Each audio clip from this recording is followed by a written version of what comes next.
গহ্বর ভাই যদি ফটোগ্রাফার হিসাবে তাকে তার ছবির মূল্যায়ন করতে হয়, তাহলে আমি বলবো সেগুলো অনবদ্য ছবি তুলছেন। বিশেষ করে সে খুব ঝুঁকি নিয়ে যে ছবিগুলো তোলে, সেই ছবিগুলো খুবই অসাধারণ থাকে।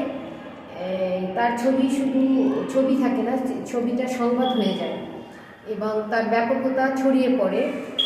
তার অনেক আলোচিত ছবি আছে যেগুলো বাংলাদেশে অনেক কিছু বদলে দিয়েছে। সেরকম একটি হলো বাঁশের লাঠির একটি ছবি, যা আমাদের সে সময় খুবই আলোচনায় এসেছিল তার ছবি নিয়ে। সে নাগরিক জীবনের অনেক ছোট ছোট বিষয়ে তার ছবিতে তুলে নিয়ে আসে, যা মানে লেখার থেকে তার ছবি দেখি আগ্রহ থাকে সবার।